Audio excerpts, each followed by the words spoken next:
Hi hello.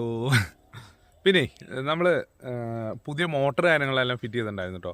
അന്ന് പഴയ വീഡിയോസിൽ മോട്ടറിൻ്റെ കംപ്ലൈൻറ്റ് ഒക്കെ കണ്ടില്ലായിരുന്നോ. പുതിയ മോട്ടർ ഫിറ്റ് ചെയ്തു. പക്ഷേ ഈ മോട്ടർ വെച്ചതിന് ശേഷം മോട്ടർ വർക്ക് ചെയ്യാൻ കറണ്ടും വേണ്ട, കറണ്ട് ബില്ലും ഇല്ല, അതിന് നമുക്ക് ചാർജോ കാര്യങ്ങളോ ഒന്നും വേണ്ട. അതെന്താണെന്നുള്ളത് കാണിച്ചു തരാം കേട്ടോ.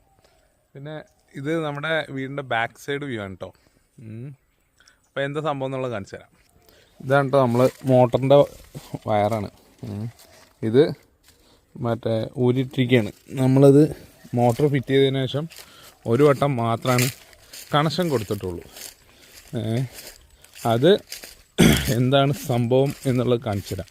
വെള്ളം വരുന്നത് കാണിച്ചു തരാം. ഞാനിപ്പോൾ വന്നത് നമ്മുടെ ഈ സ്ലാബ് ഉണ്ടാക്കി വെച്ചേക്കുന്ന സ്ലാബ് ഉണ്ടല്ലോ, അത് നനയ്ക്കാൻ വേണ്ടി വന്നിരിക്കണതാണ്. ഈ നമ്മളുടെ പൈപ്പിൻ്റെ അറ്റം കിടക്കുന്നു കണ്ടോ, എൻഡ് ക്യാപ്പ് വെച്ചിട്ട് അടച്ചു വെച്ചിരിക്കുകയാണ്. ഇത് മോട്ടർ ഇടും വേണ്ട, ഒന്നും വേണ്ട.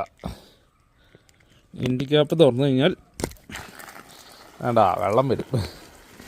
നല്ല അത്യാവശ്യം ഫോഴ്സിൽ തന്നെ വെള്ളം വരും കേട്ടോ.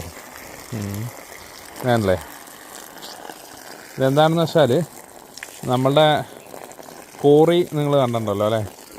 അപ്പോൾ ആ കോറിയിൽ മറ്റേ വെള്ളം നമ്മുടെ മോട്ടർ വെള്ളത്തിൽ മുക്കിയിടുന്ന ടൈപ്പ് മോട്ടറാണ്.